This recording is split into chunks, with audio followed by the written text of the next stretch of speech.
After an offseason where many NBA fans were doubting the Raptors' ability to follow up their 48-win season, they made a statement on opening night defeating the Cleveland Cavaliers for the huge win. So in today's video, we're going to discuss why people are still sleeping on the Toronto Raptors and how far this team can really go in this NBA season. Let's get into it.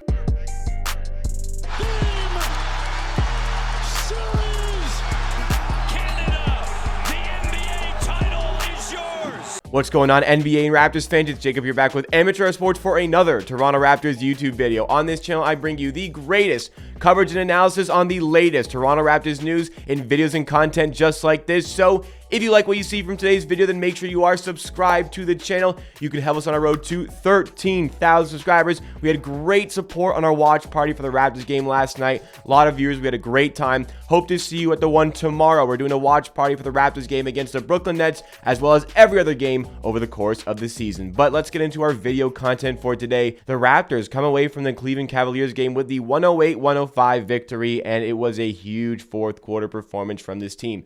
Going into the fourth quarter, down by 8 points, looked a little bit bleak, but we had a lot of faith that this team could turn it around, and they did so with some big shooting coming from the outside. A lot of the starting unit on this team stepping up after averaging, all five of them, they averaged 15 or more points per game last season. Well, in yesterday's game, they all had 15 or more points. Some of them kind of struggled, but really picked it up when we needed them the most. And that's just kind of what the Raptors did in a lot of games last season. The best teams in the NBA win more of these 50-50 games than not. The really, really good teams, they're winning a lot more of these 50-50 games. And the Raptors showcased last season how good of a team they were when they won so many of these close games, largely in part to some of the play from Pascal Siakam, but a lot of different sources were contributing late for this team, which was great to see. And that's what really makes this team as good as it is. Having so many different weapons that can hurt you offensively, and our closing lineup having the amount of talent that we do with Fred VanVleet, Gary Trent Jr., OG Anunoby, Scotty Barnes,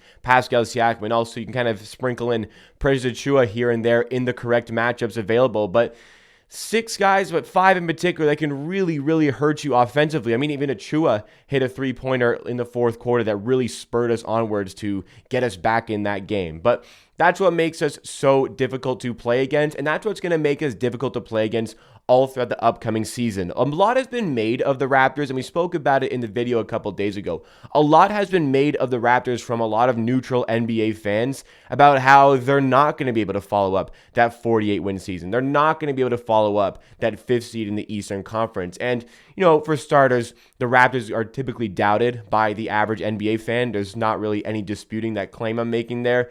But I think a lot of it was also a lot of these teams in the Eastern Conference just got better, and the Raptors didn't add in any significant pieces. You had the Cleveland Cavaliers, who we just beat, who added in Donovan Mitchell, who was, by the way, sensational last night for the Cavs. You have the Atlanta Hawks, who added in Dejounte Murray. You have the Brooklyn Nets, who seem to actually have players who are going to actually be on the court and play basketball this season. So all these teams, like the 76ers as well, adding in pieces. The Celtics adding in pieces. The Bucks as well. Like all these teams adding in pieces. The Raptors, good pickup. All we added in was Otto Porter Jr. So, you know, maybe we can kind of see why there's all these doubters here. But what maybe people aren't realizing about this team going into the season, what you're not noticing about the Raptors and their ambitions this season, is that all of these guys on our team are still in ages where there are significant development steps to be taken. Maybe not as much for Pascal Siakam and Fred VanVleet, but the veterans on the team, in those two, they're only 28 years old. But the other parts of the team that we're talking about here, Barnes, Gary Trent, Precious Achiuwa, OG Anunoby, we're expecting those guys to take significant jumps. For Scotty Barnes, we're expecting a huge jump from this player coming off of his NBA Rookie of the Year award. So maybe the misconception about the Raptors is that they didn't make those moves to really strengthen themselves, but I think the Raptors not making a trade in the offseason is a good thing. Now, I would have loved to have made a Kevin Durant trade. Not, like I said at the time, I didn't want them to go all out in order to make that trade, but I did want them, obviously, to get Kevin Durant. But in the end, there wasn't the right deal for the Raptors, and they were right to hold off. But I think it's a good thing we didn't make any of these moves, any of these significant sort of trades that the Cavs did for Donovan Mitchell, that the Atlanta Hawks did for Dejounte Murray, because maybe the mistake that these teams made, and this could look bad in a couple of years, but I truly believe this. I think a mistake by those teams is that those trades really boost their team, and maybe that's just what they're looking for, but that's not what's going to put them over the top to win an NBA championship. Like Donovan Mitchell, amazing player, ascending core. I can't see that core being NBA contenders in the next few years while he's on contract. I just can't really see it unless Mobley develops into like a near MVP type player, which, granted, I'm not going to completely rule out. And as it comes to the Atlanta Hawks, like Trae Young is amazing. That's a near MVP quality sort of player. Dejounte Murray is an all-star I'm a big fan of, but the cast around them, I can't see that core really coming that close to an NBA championship. I get the Atlanta Hawks got to the Eastern Conference Finals a couple of years ago, but to be fair, they were outclassed in the conference finals. I think they overplayed expectations. They got outplayed in the conference finals, though I believe they stole 2 games there. And I think they would have lost had they even got to the finals. But still, we respect that. I just don't think that team was good enough to have gone that far. They just did. They got the upset in the second round. And the current core in place, I can't see that team winning an NBA championship. So let's say the Raptors did sort of break the bank in order to trade for somebody like Donovan Mitchell. And this was the exact point I was making at the time about any sort of trade happening for Mitchell. That's not a trade that puts the Raptors over the top. So I wouldn't want to make that trade because you're losing the capital that's supposed to get you that over-the-top sort of player. Like the Milwaukee Bucks, they were so close to a championship for so many years, and they identified the player they needed to put themselves over the top. They already had the MVP superstar in Giannis. They got it, Drew Holiday. Next season, they win an NBA championship. That was the right piece for them to go over the top. That's why they broke the bank, traded all of that draft capital in order to make that happen. I don't think there was any trade out there other than the Kevin Durant saga and the Kevin Durant sweepstakes. I don't think there was any trade out there the Raptors were realistically going to make this offseason to put them over the top. And in this very loaded Eastern Conference that we are dealing with a lot of parity in this conference, the Raptors were not in a position to go over the top and challenge all these teams at the true top elite level of contender status.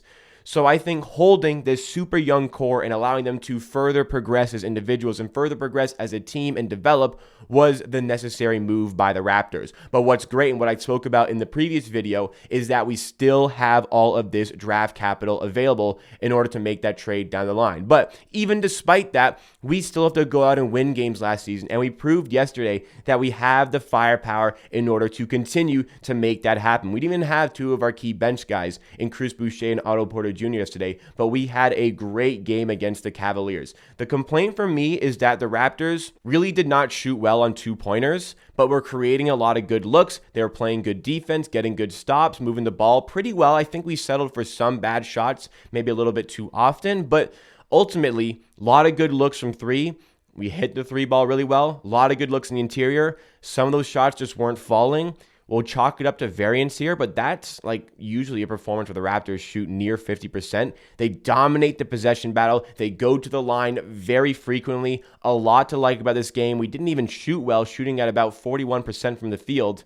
Yet we still come away with the win in this game. That showcases how dangerous this Toronto Raptors team can be against a team as good as the Cleveland Cavaliers. Now, that is just one game. We're not going to overreact to that, but there were a lot of good signs from this team coming into the season, starting off like that. We have a very difficult first chunk in our schedule. We need all these wins that we can get. But if that is my only real complaint about the performance, I am very satisfied moving forward with the current group of players that we have. And, even though we didn't make that trade, as all these players are developing, that's just going to upgrade this team even more. And we want to continue to push forward and improve upon the 48 wins that we had last season. A lot of the odds makers set the Raptors over under for their win total at 44.5 games this season. And oh man, the Raptors have gone over their win total in 8 of the last 9 years. Like, you'd think they'd learn. You'd think they learned to stop undervaluing this team. So I did place a wager on that.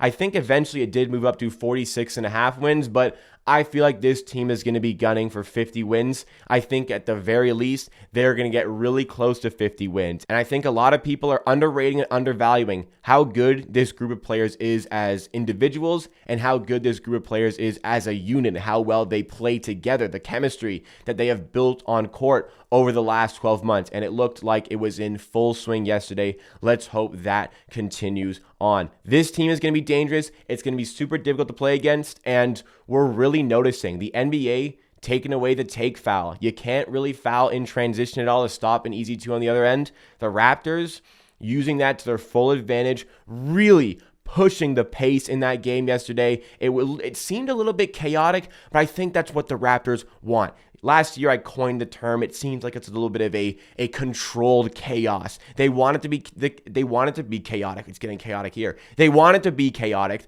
but they know what they're doing. They're controlled. Does it get a little bit out of control sometimes? Yes. Siakam in transition, just trying to run all the way to the basket, turns it over, a couple sloppy turnovers from him in the game. But ultimately, it seems very controlled. It seems maybe chaotic a lot to watch in the game, but they know what they are doing. They are executing things well. They executed things well in that game. One game down. Don't overreact.